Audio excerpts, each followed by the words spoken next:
Welcome to Kitchen Table Conversations, a series of short and shareable conversation starters for those of us who have or love and support people with a complicated and beautiful brain. Here's your host, Angela Geddes. Hi, everyone, and welcome to another edition of Kitchen Table Conversations. I'm your host, Angela, and I just wanted to say thanks so much for choosing to spend a little bit of your time here with us. I do think that these conversations are so important to share, and I really hope that someday some of these messages really do go viral.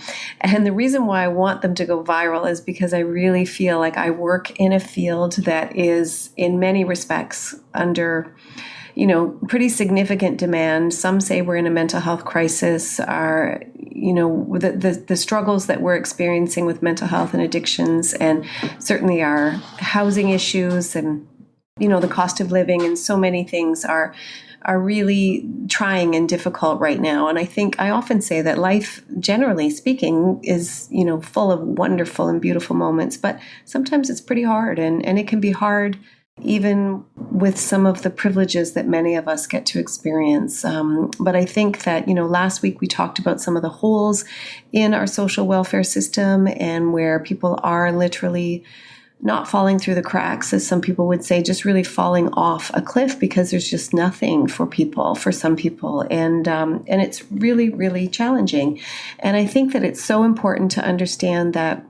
Again, I've written a couple books. I've read a ton of journal articles and participated in lots and lots of research that helps me to better understand mental health, the needs in general. And also, I think most of you know by now that I'm pretty passionate about raising awareness for mental health and learning and developmental conditions that are related to prenatal exposures.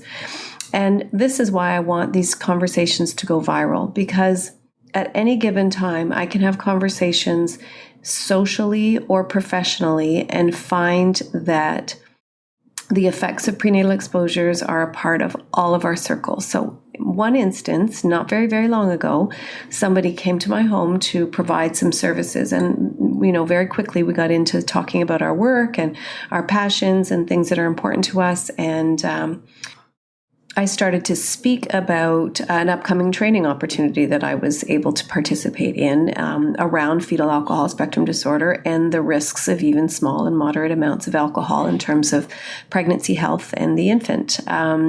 So, not very long into that conversation, I learned that within that immediate circle, there were 11 people who had been exposed to alcohol prenatally that was confirmed.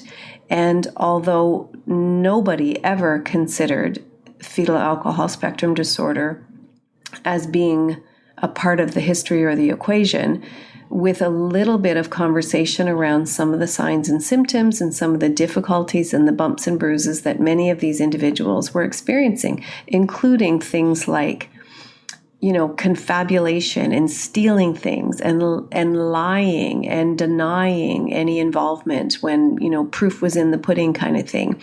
When, there's challenges at school and social difficulties and inconsistent memory and mental health like anxiety through the roof and some learning challenges.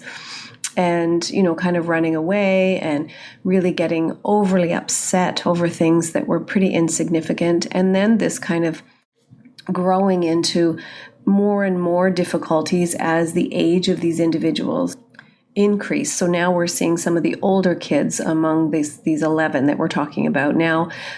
Some are struggling more significantly with substance use and misuse and even dabbling into some criminal behavior as a result of their substance use habits and maybe some addictions going on. So again, I'm really passionate about this conversation because something needs to change. I think if you've been listening to my podcast regularly, you will understand that our prevention efforts thus far have not been successful. So, because in actual fact, more people now are confirming alcohol use during pregnancy than they were a decade ago. So that is surprising to most people, because I think most people understand that alcohol use during pregnancy is not a good idea. But also, most people assume that there are many pregnancies that are unplanned and those early weeks don't matter. And I'm here to say those early weeks do matter, and I see the effects of it every single day. So again, although I've read a lot of journal articles and I've written a couple of books, I always maintain that the most meaningful learning that I experience is from people with living or lived experience. So I learn from caregivers every day about some of the trials and tribulations, and certainly some of the beautiful, creative, loving, wonderful, resilient interactions and people that live in their households. I see it all, and I really appreciate, and I'm quite honored to be trusted to be supporting individuals with very complicated and beautiful brains. But I also see that many of these individuals really, really struggle, and I can't help but think that we need to do a better job when it comes to prevention. So I'm really, really proud to say that I'm now part of the Ontario Network of Expertise, the Prevention Working Group, as well as the Diagnostic Action Group. And I'd like to invite you all to check out my website, because there will be direct links to some public service announcements that are video recorded and created, sort of animated. They're really interesting, that discuss some of the realities around substance use, and they're meant to be shared broadly. And we're all about just making sure these conversations come home to our kitchen tables and to our communities, so that more people can be aware that unplanned pregnancies pose a risk if there's substance use that's being consumed, even in small amounts. And I think we really need to have these conversations, because I know that service providers are not. Sometimes our doctors and our nurse practitioners and our midwives. I worked for an organization one time where I had come across this journal article that indicated clearly that midwives were not as aware about the risks associated with prenatal exposure to alcohol as what they felt they should be, and that misinformation was being shared really quite broadly.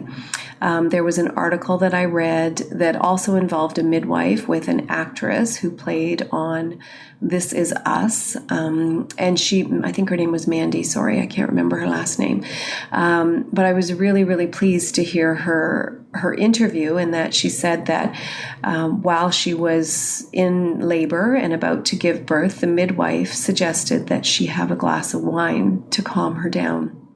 And she decided not to have a glass of wine because she wanted to be fully present.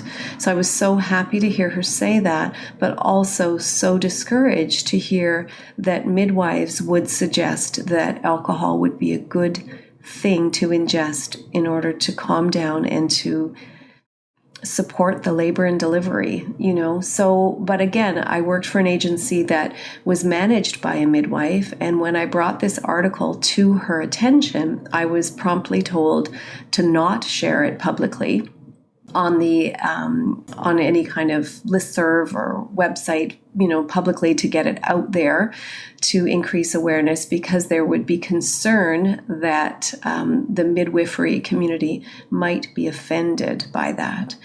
And, it's that kind of resistance that I find really difficult, because I don't think anybody should take any of this,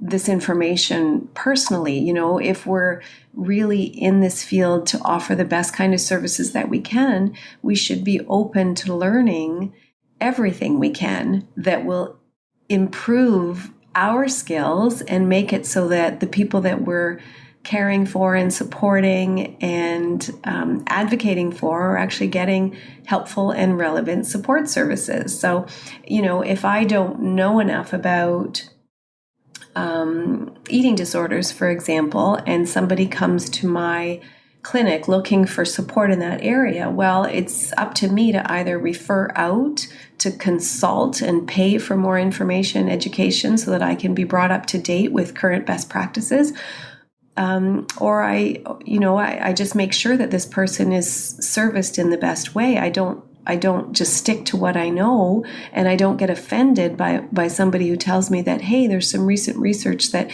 indicates if we look at this might be more helpful for our people. So I'm going to read that information, and I'm going to combine it with the information that I already have and enhance my service delivery, which I think is what we all should be doing. But I see every single day that that's not what we're doing.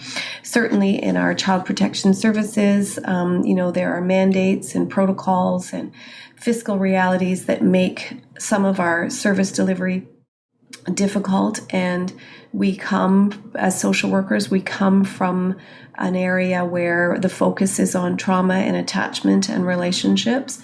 But I'm here to say that people who have been impacted by alcohol or other substances prenatally don't attach always in the same way, and they certainly don't learn in the same way.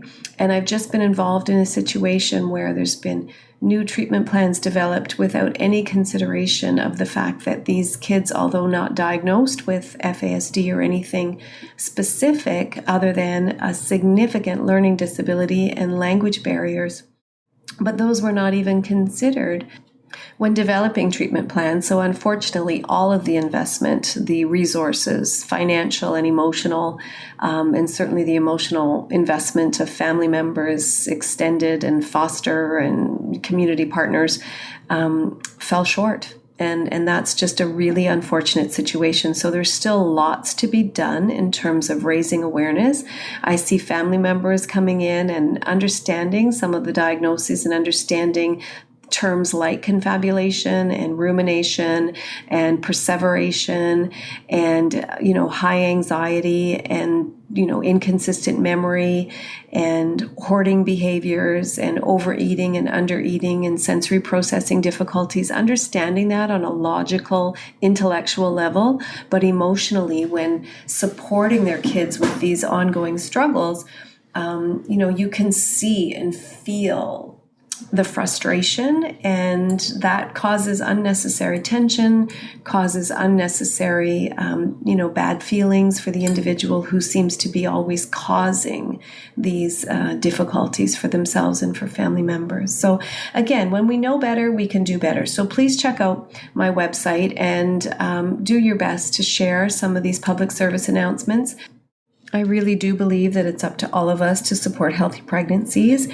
And given the fact that the prevalence rates of fetal alcohol spectrum disorder are more than autism spectrum disorder, cerebral palsy, Tourette's, and Down syndrome combined, I think we all can do a better job in terms of sharing this information and making sure that the next generation has fewer individuals who've been impacted by prenatal substance use. I just think that this is just such meaningful, important work and messaging. So I really encourage you to keep following along and learning as much as you can and supporting your own circles in the best way.